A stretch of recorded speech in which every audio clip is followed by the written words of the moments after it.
The 4 o'clock news starts right now. Big news in the race to make a COVID vaccine. One drug company says their shot is 90% effective. And as states work to finish the tally from Tuesday's election, President Trump's team remains defiant, promising to challenge the results in states he lost. And a live look outside this afternoon. Cloudy out there, and we are watching some rain as well. Good Monday afternoon. Thanks for joining us. I'm Cody Alcorn. And I'm Victoria Carmen. Chief Meteorologist Kendra Kent joining us now with the latest outside. That's right. And, rain is starting to build our direction. It's not overtaking the area just yet. But late tonight, Tuesday, that's going to bring a better chance for some downpours. It's all as the Atlantic kind of opens up and brings in lots of moisture. One of the reasons for this flow off of the Atlantic is a tropical system in the Gulf of Mexico that's just helping to promote it. I'll show you Aydah in just a second. Right now, we're at 73 in Greenville, 69 in the Asheville area. So temperature super comfortable outside, and the clouds have actually been somewhat nice. As we go into the overnight, we're going to keep the clouds around. That means temperatures will not cool down as quickly as previous nights. So mid-60s expected in the upstate, right around 60, upper 50s for western North Carolina. So hardly even needing a jacket as you step out tomorrow morning.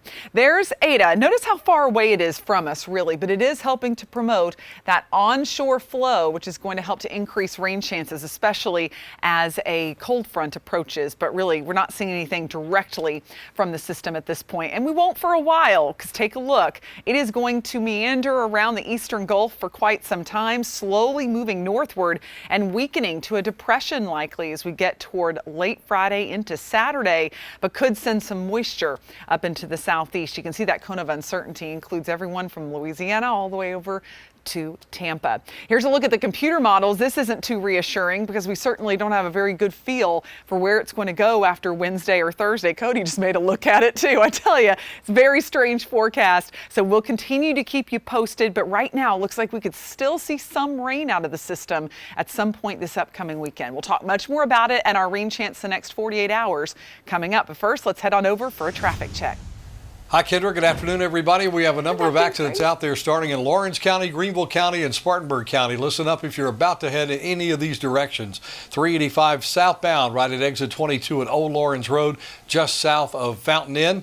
Also moving back up into Greenville County, we have accidents around the Pelham Road and Milestone Way area. 385 north at exit 35, that's Woodruff Road. And a lane blocked up, a stalled vehicle on Pete Hollis Boulevard at Old Buncombe Road. As we look into Spartanburg County right now, new at Paris Bridge Road in Knollwood Acres and 290 at Tuckapaw Road in the Duncan area. Watch out for that too. 385 north, exit 34 Butler Road. Looking good going in and out of downtown Greenville right now from Malden to Simpsonville and on through to Woodruff Road. Cody. Chris, thanks. Breaking news on the coronavirus front. A new vaccine is proved to be 90% effective. Pfizer's vaccine now is not approved yet by the FDA, but it plans to seek emergency use authorization. And the company says that milestone should be reached later this month. Camila Bernal explains how the vaccine works. COVID-19 rages at a pace the United States has never seen. There have been more than 10 million cases of coronavirus in the country. These are very big numbers nationally, and it's accelerating very quickly. But there may be a breakthrough. Pfizer says early results show its vaccine is more than 90% effective. It's a very important day for humanity. The vaccine requires 2 doses, and more study is needed to determine how long immunity to the virus lasts. It's also not clear when the vaccine may be available to most Americans. But when it is, Pfizer CEO says it will be free. It's coming at a time that the world needs it the most. President Trump tweeted his excitement, saying such great news. And President-elect Joe Biden also pleased but cautious. This vaccine, even if approved, will not be widely available for many months yet to come. The challenge before us right now is still immense and growing. After attending a briefing with his new COVID task force, the president-elect has one message: to take the politics out of the pandemic. We could save tens of thousands of lives if everyone would just wear a mask for the next few months. Not Democrat or Republican lives, American lives. In Washington, I'm Camila Bernal. Also breaking, Housing and Urban Development Secretary Ben Carson has tested positive for COVID-19. Now, Carson was there at President Trump's election night party where a few people were not wearing masks. Carson was also spotted maskless at a Trump campaign rally in Waterford Township, Michigan, back on October 30th. White House Chief of Staff Mark Meadows and 4 others in the president's orbit subsequently tested positive to COVID-19 last week. And here locally, DHEC releasing new numbers today, 586 new cases with 2 additional deaths. The percent positive of yesterday's tests, close to 15%, 14.9. DHEC reporting more than 1,600 cases from over the weekend.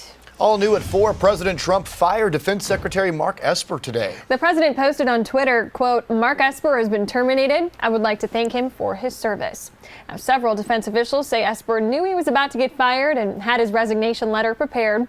The director of the National Counterterrorism Center, Christopher C. Miller, is now the acting Secretary of Defense.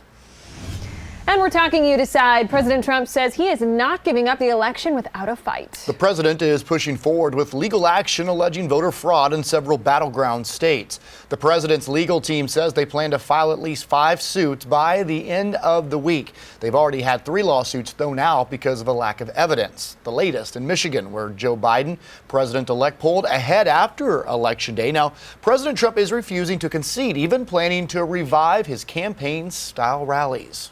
Mike Pence tweeted, quote, "Told VP team today it ain't over till it's over, and this ain't over." President Trump has never stopped fighting for us, and we're going to keep fighting until every legal vote is counted. Now, some leaders and former presidents extended congratulations to Biden, including former President George W. Bush. He says he called both Biden and Kamala Harris Sunday. He says President-elect Biden won the opportunity to lead the United States in an election that was fundamentally fair.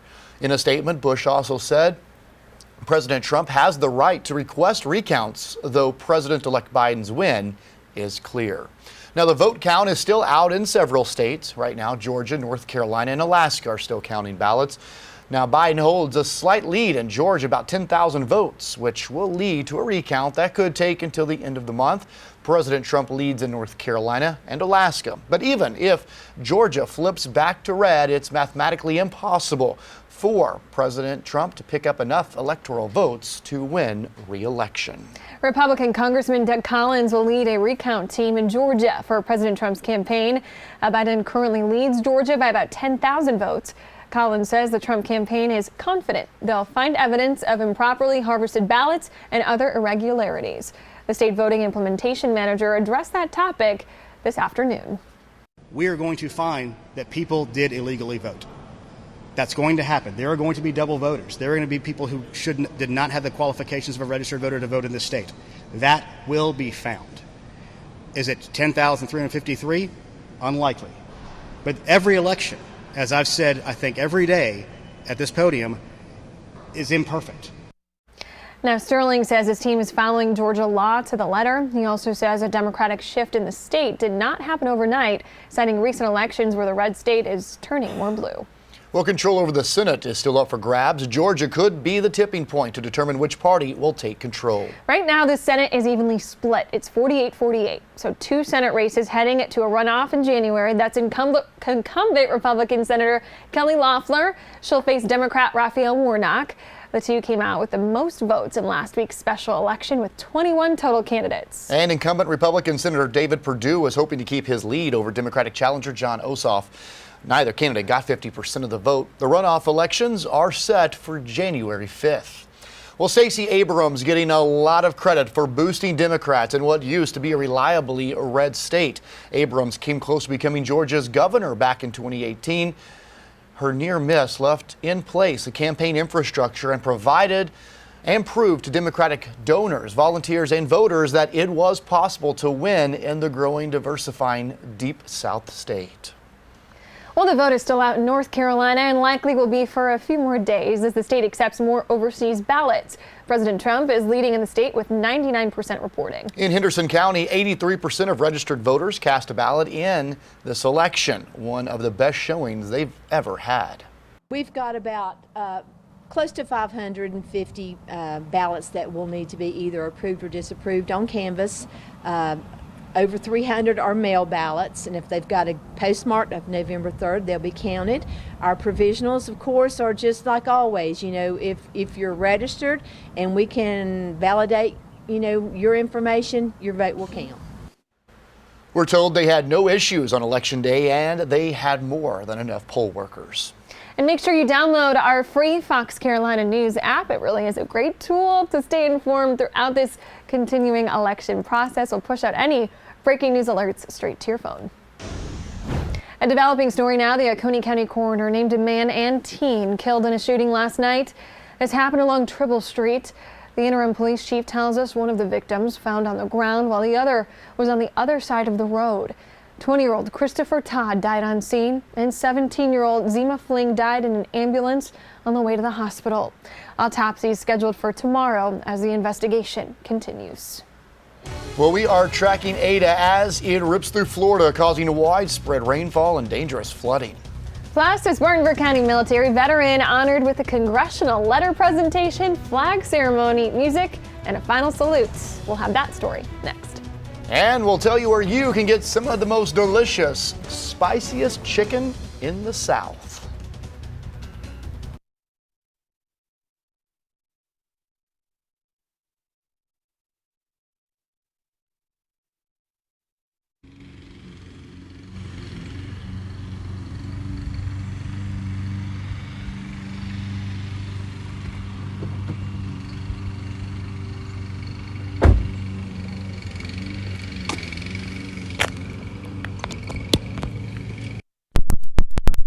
Mic, this lapel mic, how does that sound? Levels too hot? Good?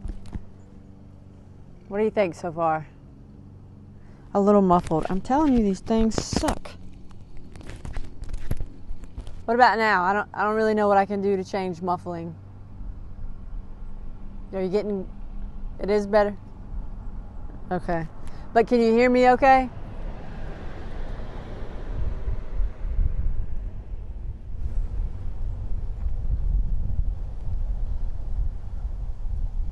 What'd you say? Talk one more time. Here I am, IFB check, mic 1, 2, 3. You're gonna talk about what happened back here.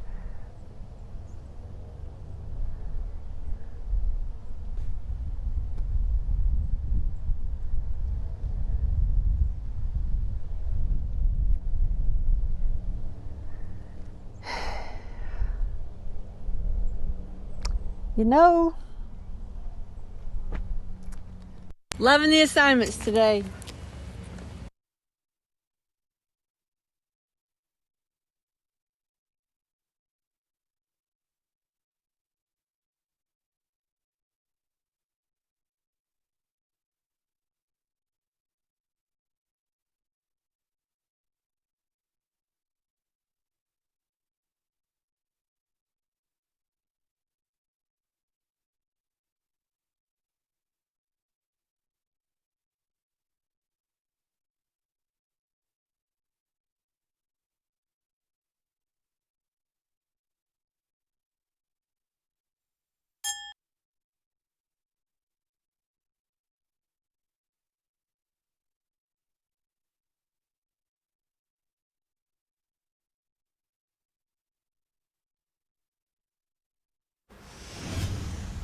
Welcome back. Tropical storm Aydah raging on. This is video from Miami. You could see those streets flooded. Some cars trying to go through, which is never a good idea there.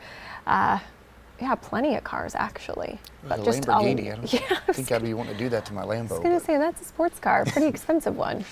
Well, in Central America, at least 27 people are dead and more than 100 missing this afternoon. Fox's Ashley Strohmeyer has more on the deadly damage and Aydah's potential impacts here in the United States. Aydah continuing its path of destruction, churning towards the U.S. The deadly storm sweeping across several Central American countries last week, where the devastation is still being felt. Days of heavy rain weakening soil in Guatemala and triggering a massive landslide. Rescue crews spending the weekend digging through the debris. Say dozens of people are still missing. This as the death toll climbs. Tens of thousands forced to evacuate neighboring areas due to the ongoing landslide threats. In Honduras, Aydah leaving communities underwater as people scramble to escape. All the houses are flooded. People were asking to be taken out of their houses because they were trapped. A U.S. Army helicopter assisting with emergency rescues, airlifting roughly 12 people found clinging to their rooftops.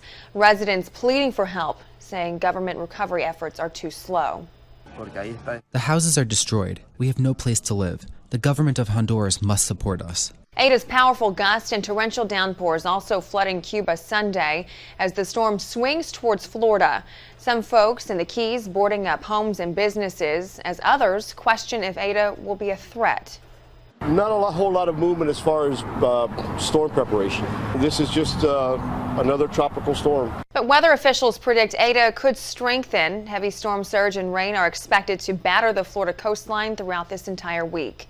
Ashley Strohmeyer, Fox News. Now, time for Fox Carolina weather. Weather Rate certified most accurate local forecast.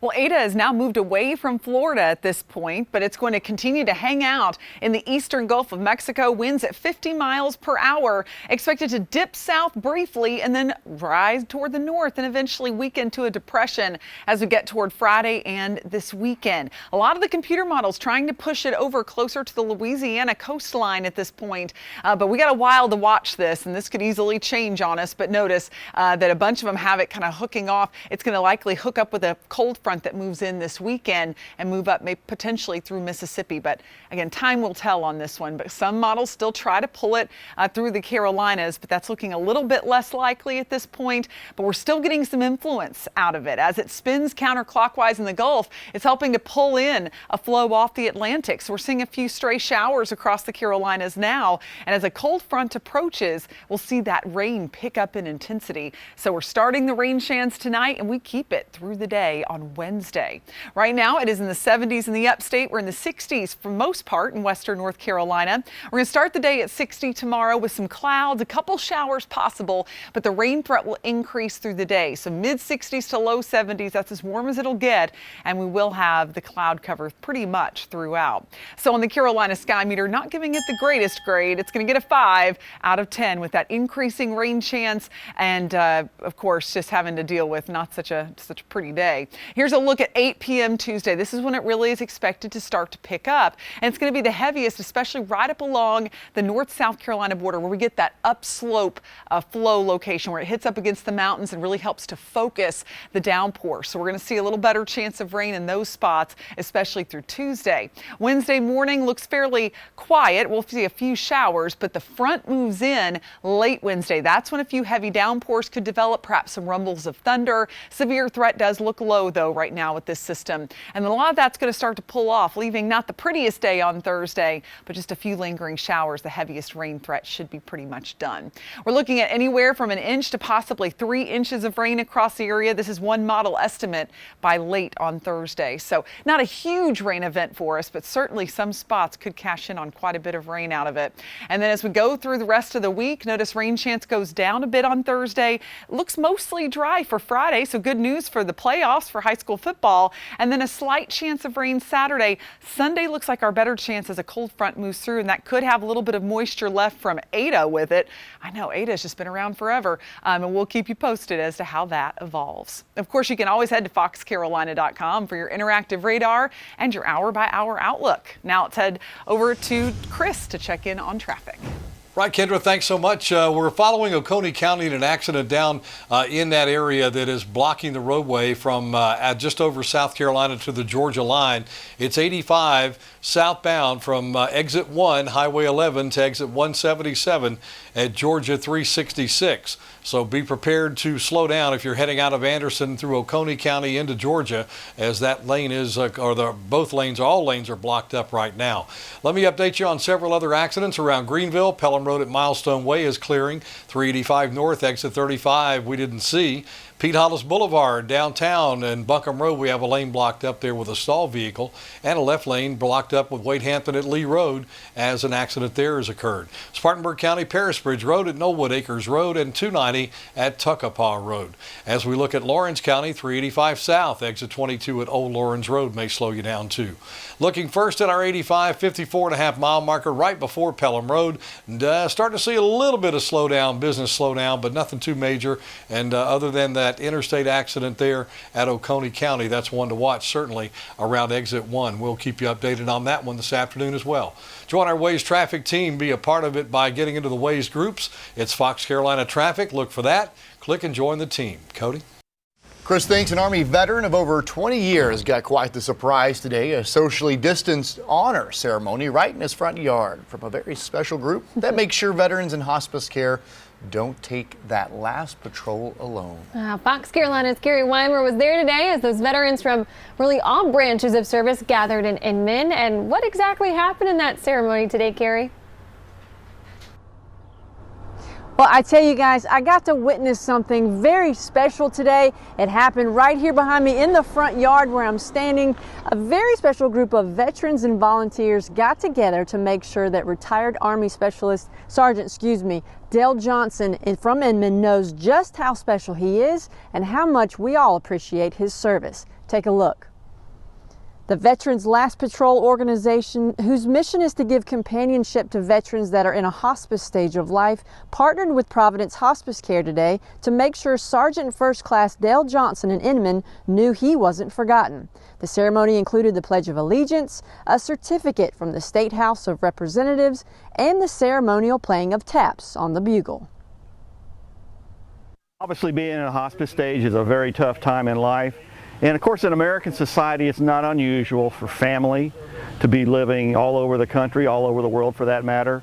It's not unusual for these veterans to have survived their spouse or their good friends. It means a great deal to me and to my family, my children, my grandchildren. We all appreciate it. We all appreciate it. That's all I can say. I'm just happy.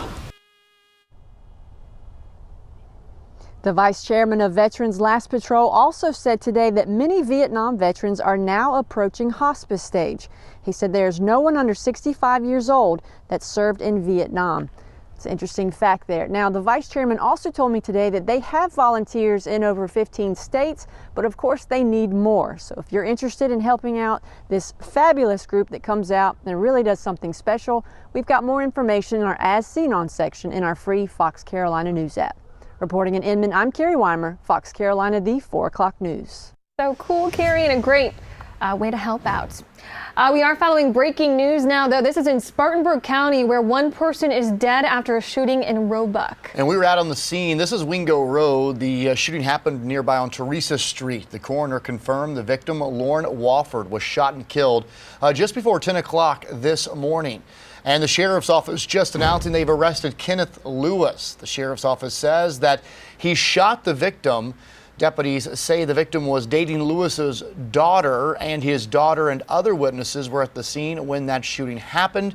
He's been charged with murder. We'll have much more on this inside our Fox Carolina News app.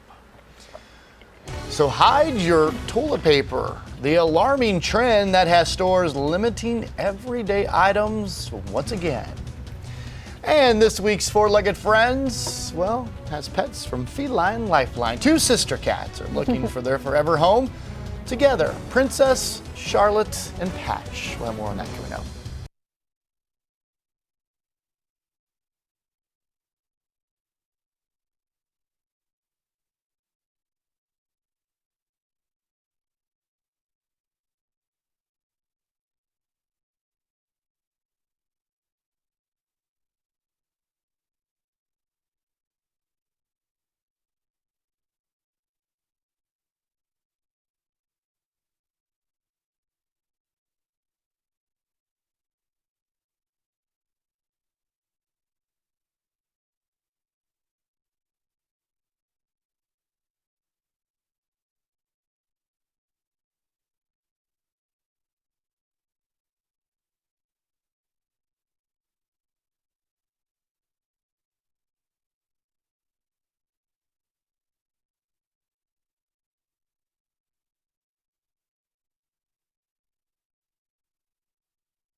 It's time for Fox's Four-Legged Friends, and this week we are featuring pets from Feline Lifeline.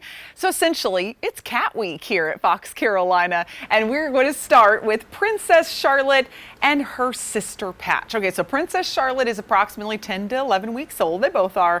She is a darling and a very gentle personality. This kitten loves being held, sleeping in your lap, and is very affectionate.